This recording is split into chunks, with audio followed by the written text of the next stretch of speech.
Hello and welcome back to my channel. I'm Sarah Edens. I'm a finance coach, author, and wealth mindset researcher. And here on my channel, we talk about how to unlock your inner millionaire by developing a wealth mindset and building practical finance skills so that you can live your dream life. So today's video is part 2 in a mini series that I'm doing on the secrets of the wealthy, Warren Buffett. And I'll link to part 1 in the description below once it's out so you can catch up on both of those as well. There's so much that we can learn from the wealthy and from people who have really made it. And Warren Buffett has definitely made it. And he is one of the top 10 wealthiest people in the world. Right now, at the time of this filming, he's worth $115 billion. And he has such a fascinating life story that you can watch in part 1. And also, and I know I recommended this as well, but definitely check out his biography that came out in 2006 called The Snowball. Super great book if you're interested in that.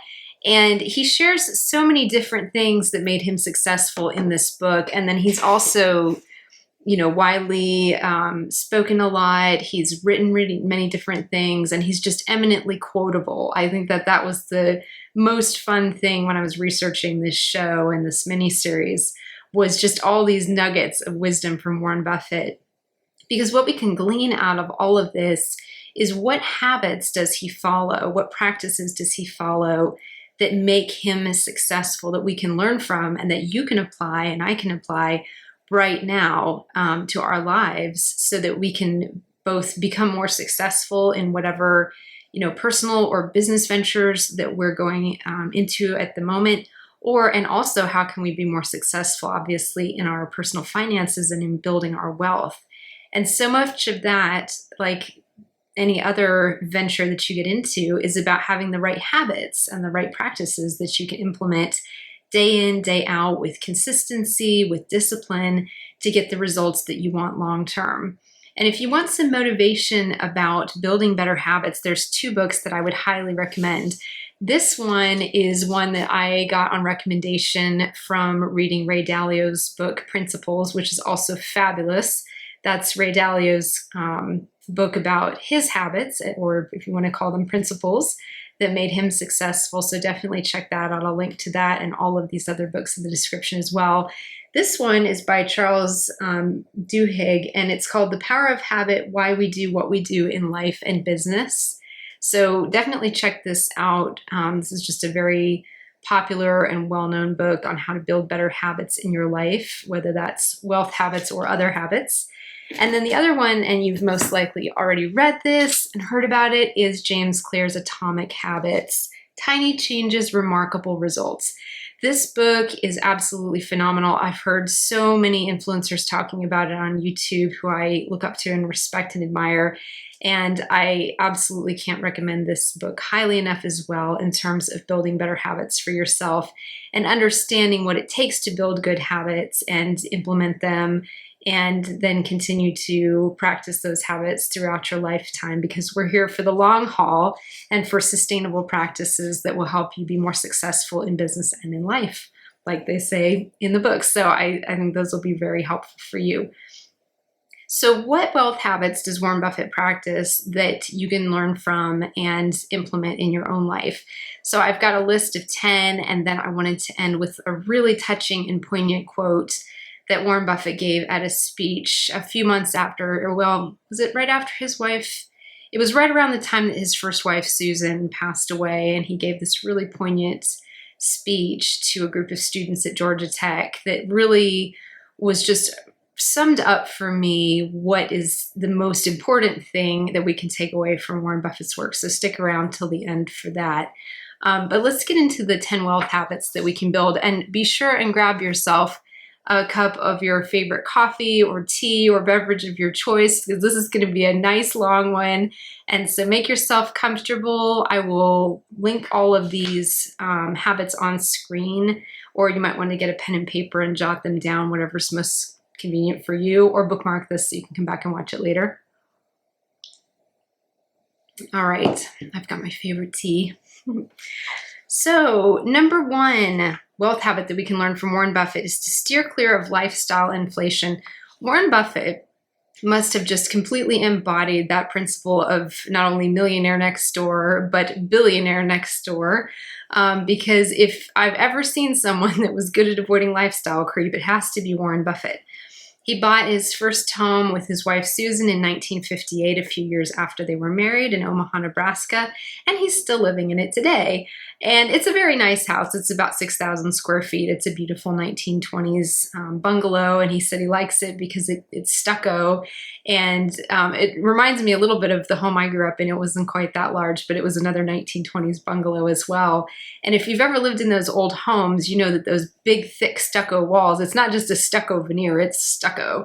And they are very insulating. And so he said what he likes best about his house is that it keeps him warm in the winter and cool in the summer, and you can't ask for more than that. And so that is one of the reasons he's still there, and he's an Omaha native and loves it there. So he's just a really interesting example. He does have a vacation home in California as well. But beyond a few kind of business related expenses, like he has a private jet that he travels in because of security, and he has a very large security entourage and security detail that, obviously when you're the world's top 10 richest person you got to be careful about your security. Two men actually did try to kidnap him in 1987. And as far as I could tell from the research I was doing, that was the first and last time anybody even got close to him on that, because after that he hired a security detail. But it's just really interesting. So beyond kind of things he has to spend on, he's very frugal. He eats the same $4 breakfast at McDonald's every day on his way to work. He drives a very modest, practical car. He said he only drives about 32,000 miles a year. So why have a super flashy car just to get him where he needs to go? And it's really inspiring because he'll be 93 in August and he's still working, has no plans to retire anytime soon. Rumor has it that perhaps he'll be looking at retirement around age 103. So very, very inspiring that way, and just doing what he loves. He's obviously not doing it because he needs the money or anything of that sort. He just really loves investing and loves being the CEO of Berkshire Hathaway. And so he has no plans to retire anytime soon. But that frugality is, obviously his extreme that he takes frugality to relative to his net worth is, I'm sure, not for everyone. Not everyone's going to want to go, to that extreme. But there's a balance in there of being able to have a lifestyle that's comfortable, meet your needs, and that's different for everyone. And then also being able to take your money and reinvest it into things that are going to pay you big, good dividends for the long term, or save.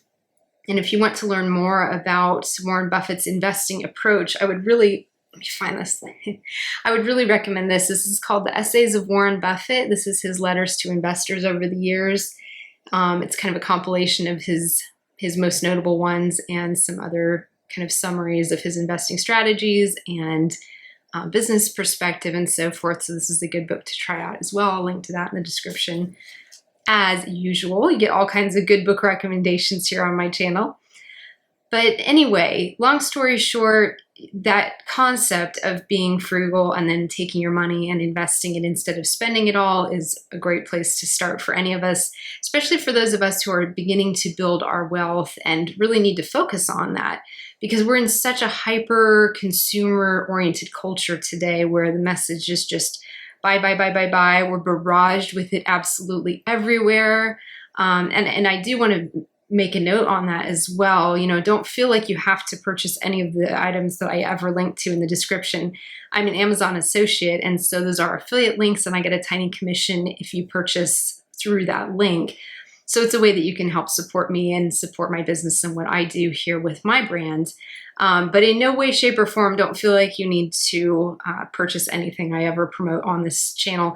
And the only things I promote are things that I've tested, I use, I believe in, and I would promote anyway, even if I wasn't an Amazon associate, obviously. And many of the books that I recommend are widely available in libraries, and so you may be able to find those at your local library too and save yourself the money, because I don't want to be part of that consumer culture, right? Like I want to build my business and be able to make a good living here on YouTube as a content creator and educator. But at the same time, I don't want to be in part as part of that consumer culture because you're already getting enough of that everywhere else. And I've noticed that there really has been, I have several influencers I follow who I've been following for years, and I adore them, don't get me wrong. But sometimes, especially for some of the vloggers, it has started to feel more and more like especially as they've gotten more popular, the brand's gotten bigger, their platform is bigger, and so they're having all these marketing deals of people reaching out to them to promote products on their site. I've just gotten to the point where I'm like, are these people promoting this item because they love it, or are they promoting it because they're being paid to? And versus I feel like when they were smaller on their platforms, they would just promote stuff because they loved it and used it versus just like, oh, this is a marketing thing that now I'm going to put out there to my audience. So I think it's just kind of a balancing act there. So I will never promote anything on my channel that I don't believe in personally, that I don't use, and that I don't think is going to benefit you in some way. But by no means, like, do not feel like you need to purchase anything based on what I'm recommending either. So just a note there on the whole Amazon associate thing, because I just became an associate last week. And so I'm getting the hang of how to use that as well as part of my business. All right, so that wraps up point one about kind of having that frugal mindset and not necessarily inflating your lifestyle too much. Number two is save first. Buffett has a great quote on this. He says, do not save what is left after spending, but spend what is left after saving. I'm going to read that again. Do not save what is left after spending, but spend what is left after saving. I think this is like, it sounds so basic and so simple, and like this should be a no-brainer. But I think for many of us, the way we have our budget set up is, you have all of your expenses listed out. You've got groceries, you've got gas, whatever. And then maybe you get to the end of all of the things that are using up your paycheck, and there's a tiny little bit left to save or a tiny bit, little bit left to invest, and that's it. So he's talking about kind of flip-flopping that and making sure that you're making saving your priority. And then obviously make sure you get your other needs and wants met as well to the best of your ability, but make that saving first your priority. I think the most famous financial professional who popularized this concept is probably David Bach. And I'll link to his website below because he has lots and lots and lots of books out that he's written over the years as a financial advisor. And he's very big on that as well, of save first. He also talks about investing a lot as well. So obviously, invest and then live on the rest, and just kind of have that as your mindset for how you think about your money, rather than like, oh, we got paid, let's go spend, all of this money. And then if there's any left over, we'll save. And I think many of us just kind of default to that versus defaulting to save first and then spend what's left, like Buffett said. So I feel like you can't go wrong with that, particularly in the beginning while you're growing your wealth. That's such a good keystone habit to have. Number three, know when to quit, whether it's an investment that's not performing well or pretty much anything else in life. Such a good concept. I first came across this probably 5 or 6 years ago on one of Eric Barker's blogs. I'll link to that as well. Eric Barker, if you haven't found him, he's just a phenomenal author, really funny guy, and has a great blog and an email.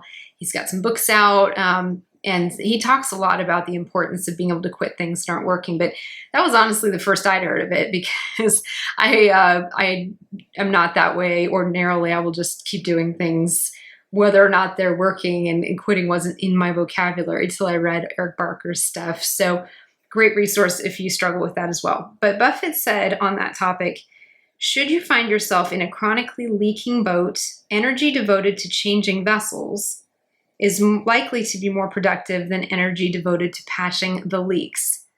Thought that was a great, great quote, because, why stay around in a sinking ship if you can just get into another ship that's not sinking and get on your merry way that way. And I think that that's a very much kind of a psychological thing that many people struggle with, where they started something, they feel like they have to finish it. It's clearly not going well, and they just keep trying, with really good intentions, but they're not going to get the results that they want.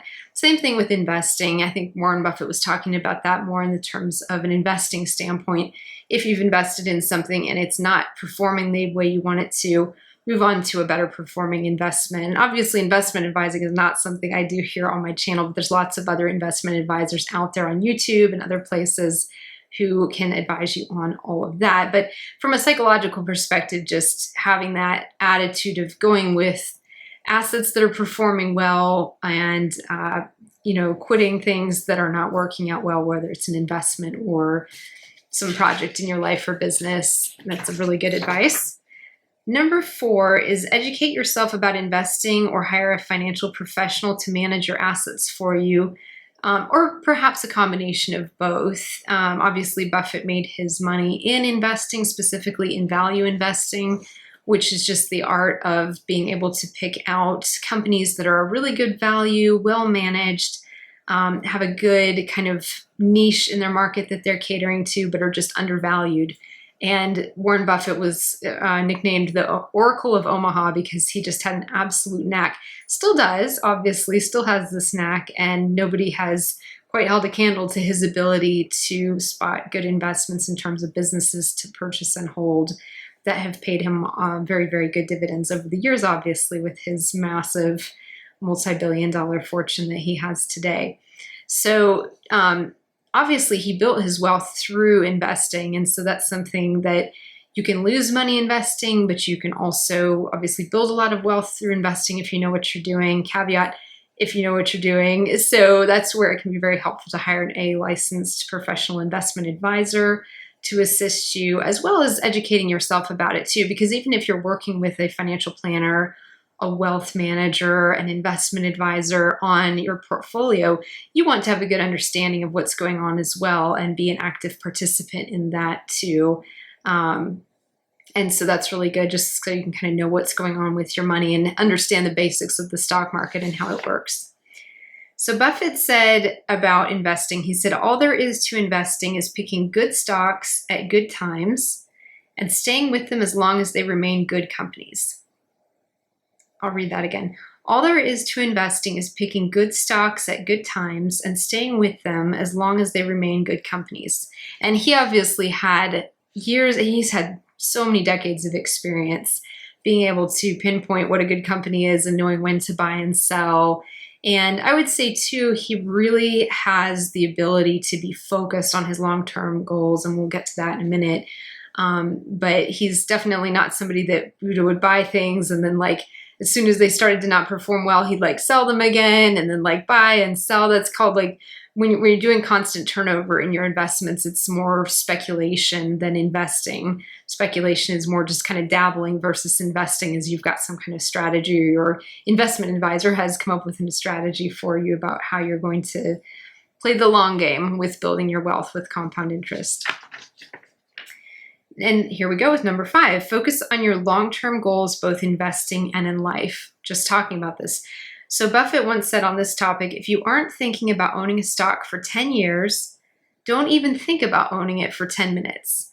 And I thought that was really, really wise, because I think some of the most successful people that I follow in business and investing have this perspective of the long term. And they're obviously not going to hold on to something if it's not performing well, or keep pursuing a project or a business interest if it's not, performing well. But they aren't just there to kind of be a flash in the pan, overnight success, and then poof, it's gone again. They're there to be kind of that slow and steady wins the race perspective. And you can't go wrong with that. And so that's a really good principle, really not just for investing. I feel like a lot of Warren Buffett's quotes, you can apply them to the rest of your life as well. Don't expect overnight success. I think especially in today's social media culture, where some people do experience overnight success on TikTok or on Instagram or here on YouTube, where they might just really be hitting a incredible opportunity and they've got a niche market that really is interested in what they're doing. and they just grow their channel by leaps and bounds, and it's, amazing. And I love seeing that when that happens. But for everyone else, it's definitely a kind of slow and steady wins the race perspective. And so if you come into anything in your life, really just expecting it's going to take time to become the success that I want to become, and I'm going to keep at it and be consistent and be disciplined and keep showing up for myself and showing up for my clients or my audience or whatnot, and just keep doing the work and putting in the work, and also paying attention to are your long-term plans taking you in the direction they want you need to go in, or do you need to make some changes? But that is a really good principle, is just that helps you cope with setbacks better as well. That way, if you have a setback professionally or you have a setback in your investment portfolio, it's not going to make you just completely throw in the towel, because you're like, well, that's okay. I'm here for the 10-year plan. I'm not here for the 10-minute plan. I'm here for the 10-year plan. And so I can recalibrate and adjust and reach out for help, or try a new strategy or learn a new skill, but I'm just going to keep on going and keep on going. So great principle there. Number 6 is to get good at spotting opportunity and jumping on it when it does come your way. This is a favorite of mine, Buffett quote. He said, opportunities come infrequently. When it rains gold, put out the bucket, not the thimble. And isn't that fantastic? I love that visual of, gold raining down from the sky, and you can either be standing around with a thimble, which is, if you don't know what that is, it's just a little cap that you put on the end of your finger when you'd be sewing so you didn't poke the needle into your finger. So, you've got something, say, that big that you could be catching gold with, or you've got the bucket and you're going to obviously catch more gold. So just be ready to jump on opportunities when they come your way, because it is definitely true. Many of us have lots of opportunities throughout the course of our life, but we do have to be open-minded enough and also looking for those opportunities and having that optimistic, hopeful perspective. Because if you're expecting things to never go well, then even if an opportunity lands in your lap, you may not recognize it for what it is and not be able to take advantage of it. So it's a real art form, I think, to having a positive mindset. And that's a big piece of the wealth mindset, is being open to opportunity and knowing that it will come your way, even if you've been through a long, dry spell where maybe you haven't had a lot of opportunity, things haven't been going so well, but just to keep up the faith and keep up the hope. And be willing to make some changes if you need to, in order to maybe position yourself into a place where you're going to get more opportunity for yourself, whatever that looks like in your situation. But great advice there. Number 7 is avoid get-rich-quick schemes. I think this is a very timeless classic. Buffett said, keep things simple and don't swing for the fences. When promised quick profits, respond with a quick no. I think that is just such sage advice, honestly, because, when I think about the number of times that I've seen things that looked too good to be true, they were too good to be true. They were too good to be true. And it's easy to get sucked into that perspective of, we all want things to perhaps be a little bit easier than they are sometimes, or have things be a little more automatic than they are. And sometimes it works out that way, but 9 times out of 10, like we were talking about, it takes putting in the work, having the discipline, showing up for yourself, showing up for your work. And so those overnight, get rich quick schemes just very often don't pan out, but they can unfortunately cost you a lot of money if you're talking investments.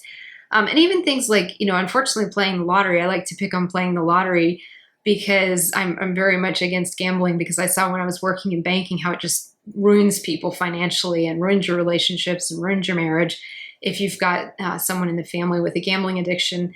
But even things like playing the lottery, it might feel pretty innocuous to just buy a little lottery ticket here and there, but it's really what you're doing is buying into a get-rich-quick scheme. Well, not you, but people that buy into the lottery. It's buying into a get-rich-quick scheme of, maybe with this one little ticket, I will hit it big and all my problems will be solved. And fascinating story there. And I want to do a series on lottery winners down the road. So let me know if you're interested in that as well. But when people go from not having very much to suddenly having millions and millions and millions of dollars, it's actually really sad what happens. They often don't do very well with it. They often have a lot of stress associated with suddenly having all that money, and then they've got other problems just trying to figure out what to do with all that money. And so it is very interesting that sometimes even those get rich quick schemes, even when they do work out, have sort of a backfiring effect on from what you'd expect. So it's better to just slow and steady wins the race and have that perspective as well.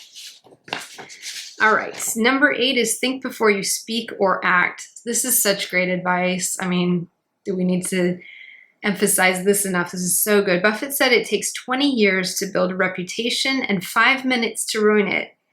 If you think about that, you'll do things differently.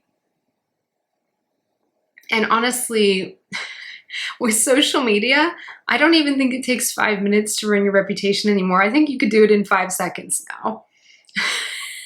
You know, it's tough because everybody's we're all very much more involved in each other's day-to-day lives than we used to be, because now we've got TikTok, we've got Instagram, we've got up to the minute, up to the second, blow by blow of what everyone is going through in their lives.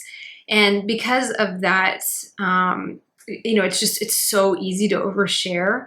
And it's so easy to perhaps also overshare when we're going through a hard time or whatever. I don't think it's ever been easier to ruin our reputations faster than it is with the internet, especially because if you have a public profile and people can reshare stuff, thousands of times just overnight. I mean, I had a funny experience with this. This was sort of a shock to me. With my business Instagram a couple of weeks ago, I had a reel that I didn't think I'd really said anything that brilliant, but this thing overnight got 33,000 views, whereas my reels prior to that had maybe 5 views, and most of that was my family members.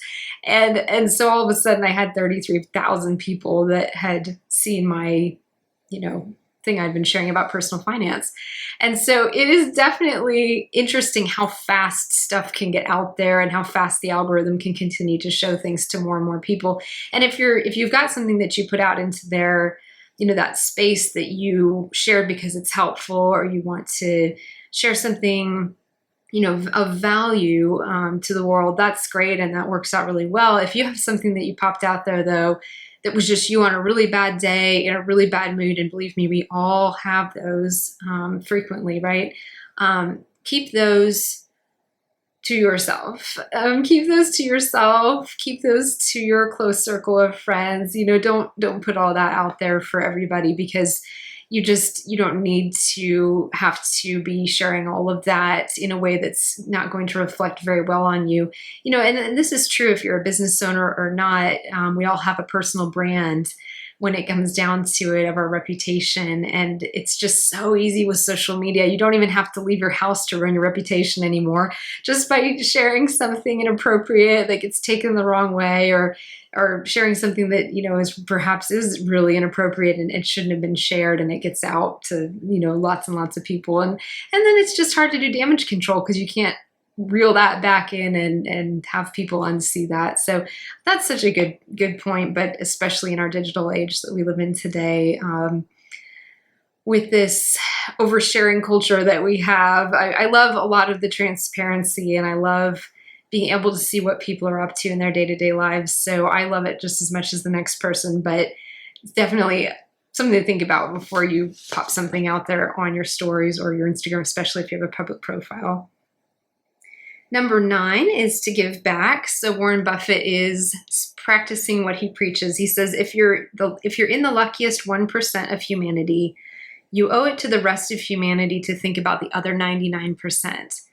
And I just think his emphasis on philanthropy is something that you don't see that often in the ultra wealthy. I mean, obviously there are ultra rich people who are extremely philanthropic, but I think a lot of them, do not have his perspective. And I think what's different about him is that he's not doing this for the money. If you watch part 1 of my series, you'll, and I'll link to that in the description, but you'll get his full backstory.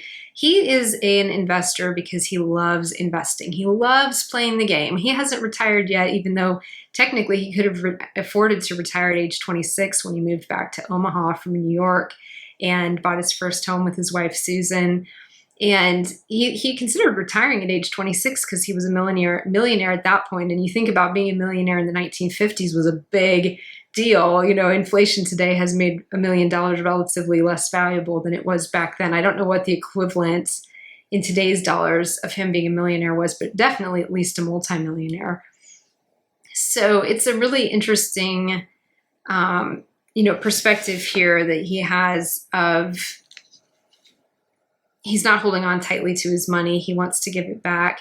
They have a bunch of foundations that he and his family run that they obviously are very philanthropic with those. And then also in 2006, he announced a multi-billion-dollar donation to the Bill and Melinda Gates Foundation. And so he just is definitely practicing what he preaches, helping those less fortunate with all the wealth that he's accumulated over his long and productive lifespan. And so that's something that we can definitely, a habit that we can definitely adapt into our own lives by just being as philanthropic and generous as we can afford to be at, whatever stage you're in your wealth building journey. And also just the mindset of, finding a way to make enough money so you're not having to worry about the bills, so that then you can also share and give back and support the lifestyle that you want, but also give back to your community. And it's something that I've always tried to incorporate into my own personal finances. I have a lot of charities that I've supported over the years, and, not huge amounts. My husband and I aren't wealthy, so it's not huge amounts ever, but it's just one of these things that as I grow my wealth, I definitely am looking forward to being able to give back more and more, probably not in the billions of dollars like Buffett did, but it just really brings me joy to be able to, and I think it's a way of expressing gratitude with my money, to be able to give back. If you want a really good book that kind of elaborates on what I'm talking about, and I'm saying it kind of badly here, check out Ken Honda's book, Happy Money. Happy Money. I'll link to it in the description. I've got it somewhere too. And I reorganized the office and I had all these books that I know I have and I don't know where they are, but I've got a bunch of bookshelves around the house too, so probably on one of theirs. But Happy Money is just a great, great book about wealth mindset and being able to change your relationship with money. And he's very much, I think, also about healing your relationship with money. And so definitely check out Ken Honda's book too, because that is going to be a very good resource for you as well. Okay. Number 10. Oh, I have a bonus point. You get a bonus. Number 10 is get really, really good at saying no. Right up there with being able to quit things that aren't working out or get out of investments that aren't paying off. This thing, saying no. I mean, how hard is this? I think what's strange is that it's so easy to say yes, and it's so hard to say no. And I'm one of these people that I've struggled with this for years. And I have read books and books and books on how to set boundaries, how to say no, how to prioritize the things I need to prioritize first. But it's just an interesting thing that, saying yes for many of us, I think especially for most of us women, is much easier than saying no. We maybe don't want to be perceived as uncaring or unhelpful, so we tend to say yes, yes, yes when we should say no to different things, or not right now. It's just an interesting thing. I could do a whole other video on this. Let me know I don't know how that plays into personal finance, but I could do a whole other video on saying no. Anyway, Buffett says the difference between successful people and really successful people is that really successful people say no to almost everything. I'm going to read that again. The difference between successful people and really successful people is that the really successful people say no to almost everything. And I thought that was just a little gem there, like a little nugget of wisdom that we can all take away.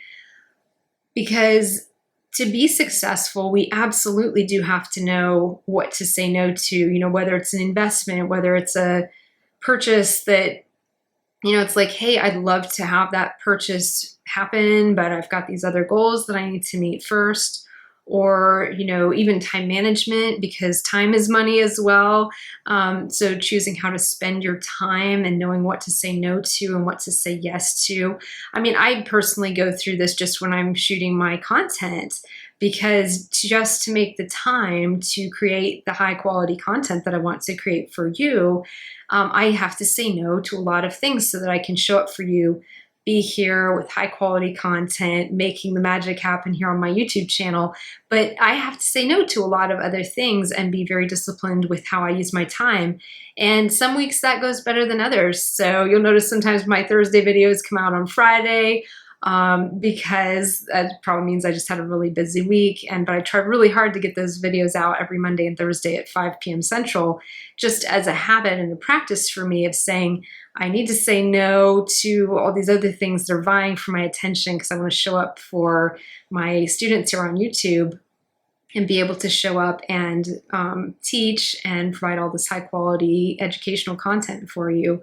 And you have things in your own life, I'm sure, that you prioritize, and that means you have to say no to other things. And so it really is a balancing act. But I thought that was fascinating, that that's how to take that quantum leap from being successful to being really successful. What I thought was interesting too about this quote is Buffett doesn't say the difference between unsuccessful people and successful people is saying no. He says successful to very successful. So I thought that was really interesting too, that you can be successful and still struggle with saying no, but you're going to be much more successful if you're able to know which things to say no to and have the courage and confidence to prioritize yourself and the goals that you have for yourself right now. And incidentally, too, when it comes to your finances, this is where it can be very helpful to have a financial planner, financial advisor, or work with a coach and work one-to-one with someone who can help you kind of have that accountability as well. And then if you need to say no to something in terms of, a purchase, you can say, oh, well, my financial advisor says we can't, do X, Y, Z thing. So sometimes it helps a little bit to have somebody else to kind of be the bad guy if you need that. That can be helpful too. Or I've heard a lot of times people will say, oh, if I need to say no to something, I'll be like, oh, let me talk to my spouse first. And everyone means no, that means no, but it's just, there's some little bit more, you can let people down a little more gently that way. But really good point there at saying no. Super, super good. It's something that I'm still working on and have learned so much about. There's another good book about saying no I'll link to in the description. My channel is basically a library with all these book reviews, or a reading club. But I mean, I have learned so much from different authors over the years, and I'm working on my first book myself. And I just think that, YouTube is such a great learning experience, and then reading, couple those two together and you're unstoppable. All right, and then number 11 is invest in yourself first. And this is a really good one. And in fact, this comes back around to reading too. But Buffett once said the most important investment you can make is in yourself. And he's not the first person to say this, nor will he be the last. But I thought this was like a really, really good point of being able to invest in yourself and have the confidence that you're worthy of making that investment in, whether it's you're investing in your self-care, investing in your professional education, ongoing learning, taking care of yourself, eating healthy, exercising, sleeping, all the things. And just thinking of yourself as your most precious and most valuable investment. I just love that. And Buffett specifically emphasizes reading. He said, read 500 pages every day. 500 pages. He reads for hours a day himself, so he's practicing what he preaches. So read 500 pages a day. That's how knowledge works. It builds up like compound interest. All of you can do it, but I guarantee not many of you will do it. And I will say, I think it's a little bit easier to read today than it used to be, because you can also put books on Audible and listen to those while you're working out. You can listen to them on your commute. You can listen to books if you're cooking dinner and want to put a book on in the background. So there's a lot of different ways that we can read now that aren't necessarily just sitting down and reading. But that's just however you want to expand your knowledge. YouTube's a great place to expand knowledge. There's so many great online courses through both conventional educational centers and then also people that have their own online courses in every single topic imaginable under the sun. So many different learning opportunities, but I like that to just think of yourself as your single best investment, even more so than your stock portfolio or your savings account balance. I think sometimes we tend to forget when we're talking about money and finance that we are our biggest asset right here. And so that's what you want to invest in the most. And I think investing in your health is so important too. I remember David Bach he's a financial advisor who I really admire, but he had been through a big health scare at one point a few years back. And he was talking about this great quote that said, how did this go? It's something like, the healthy man has many wishes, the sick man only has one. Meaning that, when you're healthy, you're like focused on all these other things that you want, all the stuff you could accomplish. But when you're sick, the only thing you want is to feel better. Like, that's the only thing you can focus on is just, please help me get better. I just want to feel better. And so investing in your health and then investing in your learning and skills is all like super valuable. And then I wanted to leave you with a really touching quote from one of Warren Buffett's speeches. This was from 2003 when his wife Susan was terminally ill, and he went down to Georgia Tech to give a commencement address. And he had such a great quote. And this just really summarizes for me, I think, what a great guy Warren Buffett is. So inspiring, and I had so much fun putting this mini-series together, and I hope you have as much fun watching it as I had filming it and putting the show notes together. But this is a great quote from Warren Buffett. He said, basically, when you get to my age, you'll really measure your success in life by how many of the people you want to have love you who actually do love you. I know people who have a lot of money, and they get testimonial dinners, and they get hospital wings named after them. But the truth is that nobody in the world loves them. If you get to my age in life and nobody thinks well of you, I don't care how big your bank account is, your life is a disaster. That's the ultimate test of how you have lived your life. The trouble with love is that you can't buy it. You can buy testimonial dinners. You can buy pamphlets that say how wonderful you are. But the only way to get love is to be lovable. It's very irritating if you have a lot of money. You'd like to think you could write a check. I'll buy $1 million worth of love. But it doesn't work that way. The more you give love away, the more you get. And I just want to leave you with that quote because I think that's so touching.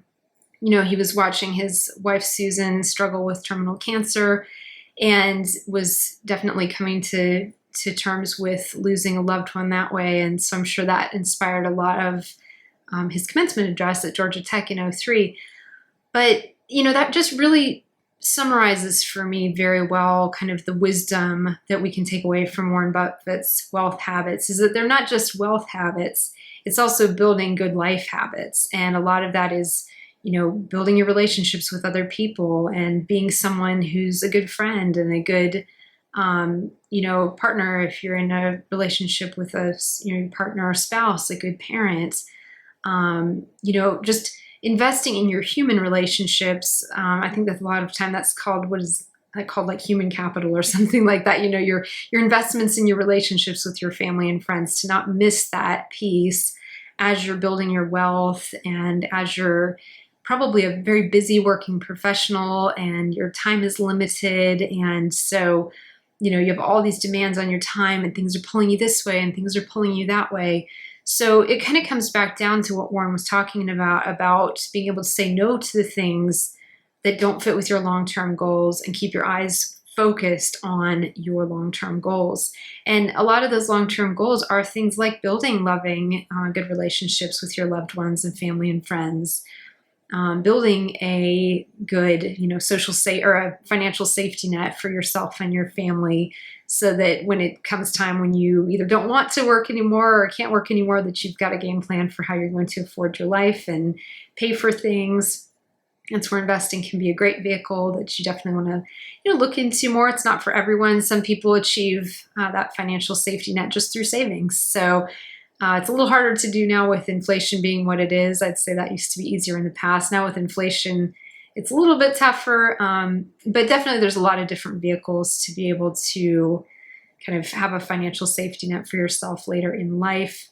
But thinking ahead about that, thinking ahead about, investing in your health, investing in your relationships, building your financial skills, reading, all these wonderful things. And if you want this full list, what I'll do is I'll put a link to it on my blog. I have a blog on my website, which is saraedens.com.